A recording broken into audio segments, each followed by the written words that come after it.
Okay, right. Doctor Who. So, Season 1 was released over a year ago now, and I think it's probably time to rank it, to be honest. Okay, so I'm going to rank 8 episodes in this video.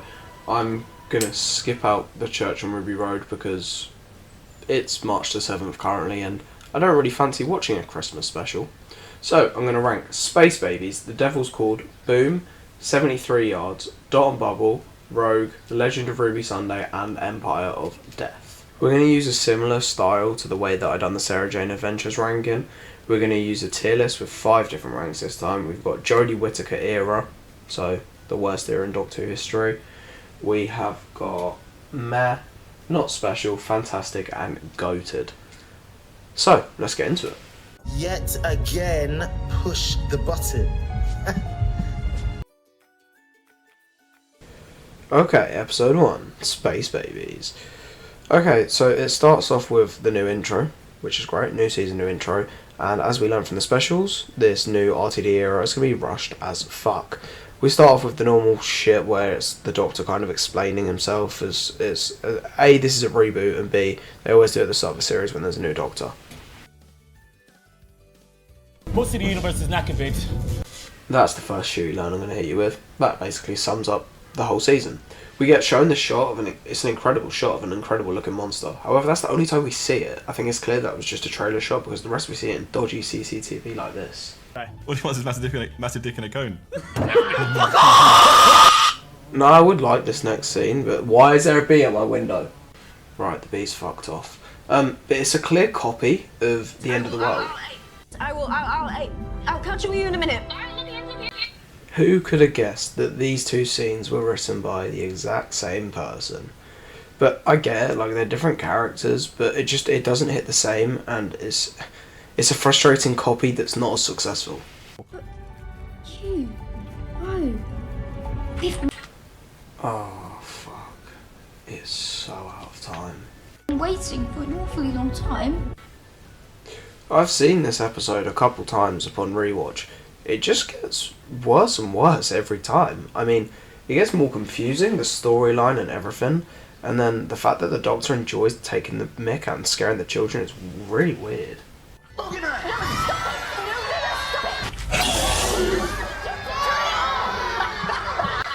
The Doctor and Ruby then have what's supposed to be a really serious chat, but I just can't take it seriously. And then we get more scary shots of who is Ruby's mum. She must be important if we get shots like this.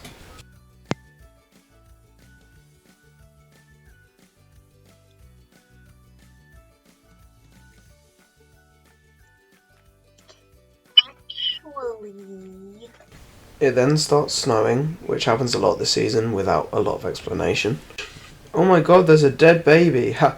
No, he escaped. He ran away. Right then, how do you do that?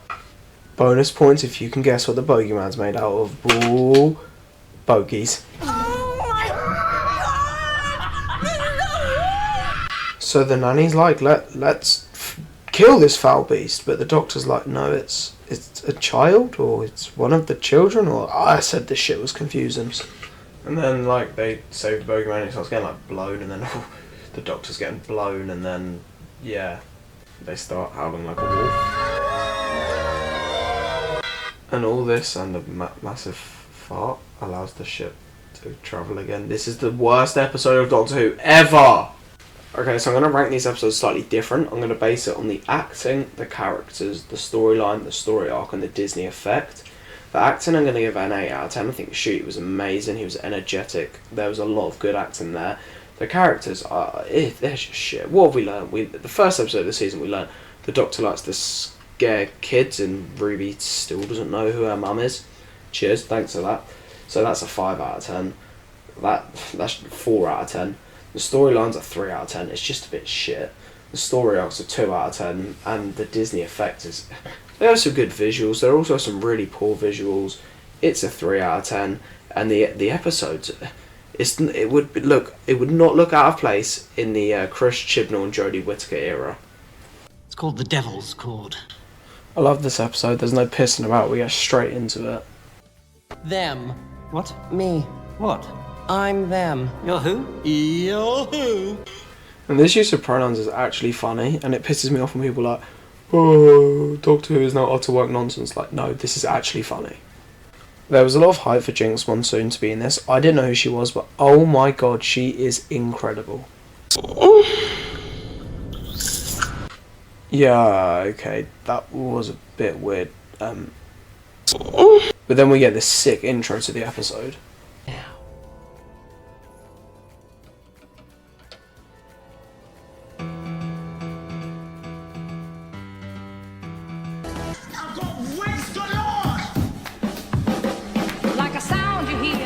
Now this is perfect. This is already better than Space Babies, and I just love this is where there's a good use of change of outfit, and this is what Doctor Who's about. The copyright for the Beatles is a pain in the arse, but they do really well with using their music. Dog, he's called Fred. My dog is alive, he's not dead. What the fuck? Twist alert, twist alert, twist alert. We then have the Doctor and Paul McCartney talking, with Maestro getting in there and some Russel T Davies cringe. I live over there. You do what? I live over there. What do you mean? This scene addresses one of the lifelong questions Doctor Who fans have of what would happen if the Doctor bumps into himself. I love that he addresses that this is where he grew up and lived. Maestro appears and the Doctor absolutely shits himself. Survive. It tore my soul in half. I can't survive that again. Right, was it really that painful? Because you were literally running around in your boxers. And then Ruby's all like, but Doctor, everything must be fine. I'm fine, look. So he shows her London and look at the state of that. We then get a sequence of Maestro here. I'm going solo. Oh, the cringe. The Russell cringe. It's 10 out of 10. The chips are a solid tartare. Fish cake solid. Oh, spicy.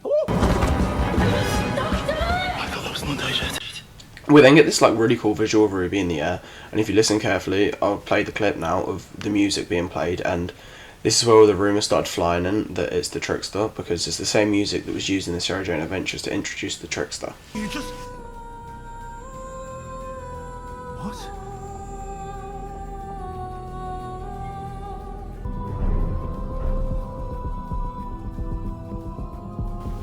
Then there's a... Music battle.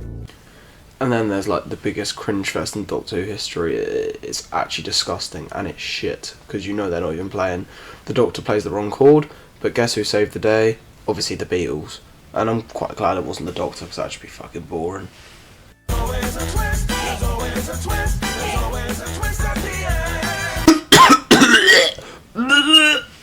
What the fuck was that shit? What was the point in that? It's so pointless. Why is there a musical number at the end of this?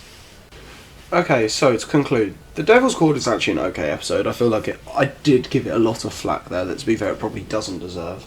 I think the acting's an 8 out of 10, the characters are a 6 out of 10, the storyline of the episodes is 6 out of 10. I don't particularly like the ending. The story arc is probably a 5 out of 10, and the Disney effect's an 8 out of 10. I think the visuals are really good. So I'm going to put this episode in not special. Boom! Steven Moffat is back to rewrite another episode after 7 years of not... Oh, shut up! As I was saying, it's been 7 years since Steven Moffat has written an episode for Russel T Davies, and wow, he's written some great episodes in the past, so hopefully he can resurrect the show again. And the concept of this episode is actually really interesting. It's all set in one place, so it gives us a good opportunity to get to know the characters, spend time with Ncuti Gatwa's Doctor. So let's get into it. We start off with this slightly strange man asking to smell a kid's breath. I need to smell your wetty breath. Oh, you little liar. I just want to say, how good does this set look? And the way it was filmed is actually so different. I'll let you see my tattoo. Your tattoo? It's not on general view. And that's how you know Steven Moffat's back. So, the Doctor steps on a landmine.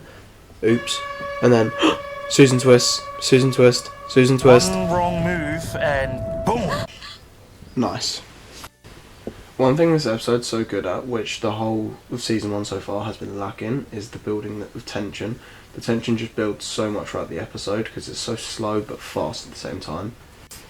I think this is the first episode where like the Doctor's actually emotional, but is validated, and the first episode where we see a real relationship building between Ruby and the Doctor, where it's just felt forced before this, but because the episode's a bit slower and it's all in one place, you can kind of see their relationship building. Just when you thought it couldn't get any worse than Line Man, P. Diddy shows up, and the terrible child actor. Obviously, Steven Moffat picks a terrible child actor when doesn't. And what? Haven't we seen her? There are forces. So what's your name? Just the Doctor. All right then. I'm called the nurse. Yep, she's the season 2 companion. What?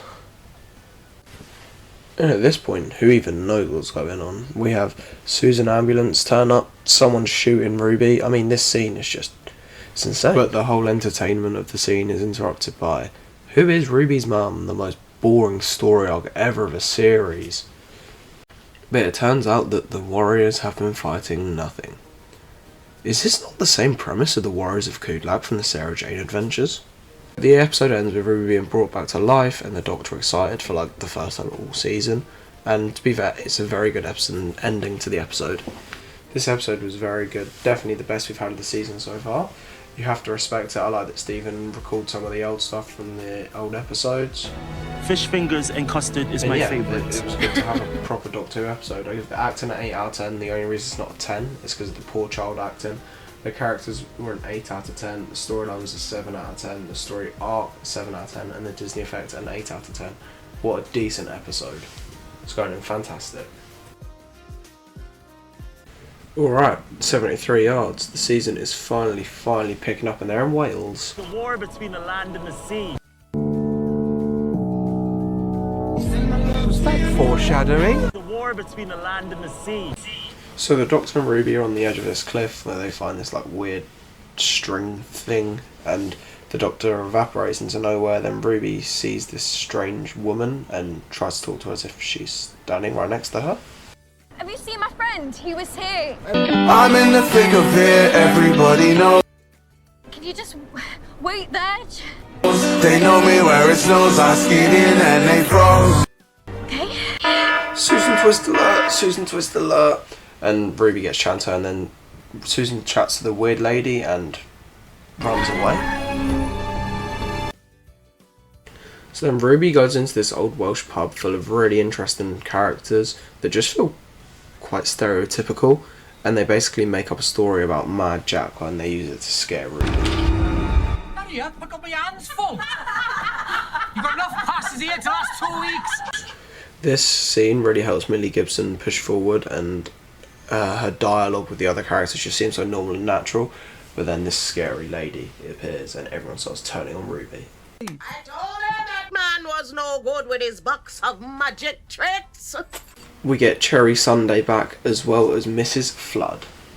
Nothing to do with me. Oh, I love it. The mystery of Mrs. Flood just keeps getting bigger. And it gets even worse as even Ruby's mum turns on Ruby. Yay! Kate's back! But Kate turns on Ruby. Like, oh my god, what is Ruby doing? She must stink. So we get a montage of Ruby aging, and it's so stupid how they do it. Literally, it's just like, oh, let's add 40 years to Ruby. Give her a pair of glasses. Like, no, that's not how it works. And she somehow makes a bond with this weird woman that seems to be following her. And we then meet the villain of the episode. However, he's so undercooked, like he's essentially just a Welsh Donald Trump. And literally as we meet him, he runs away and we reach the climax of the issue. And how does she do it? She walks, guess how many steps? 73 yards onto the Cardiff City football pitch. We then have this scene where it's Ruby on her deathbed and she essentially like meets the old woman again.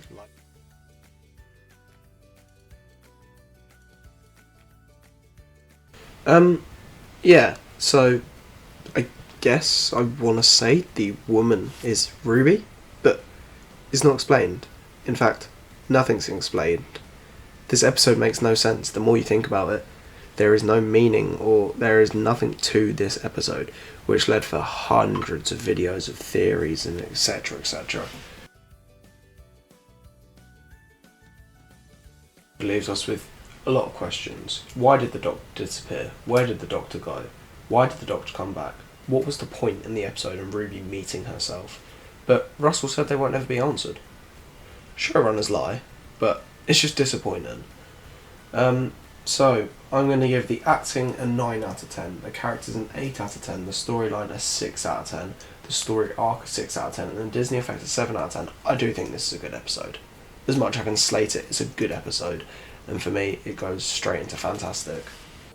Okay, so I have ranked the first 4 episodes of Season 1 right there. And I will rank Dot and Bubble, Rogue, The Legend of Ruby Sunday and Empire of Death in the next video. So I hope you guys enjoyed. Please leave a like and subscribe. And I'll be back next week with more ranking.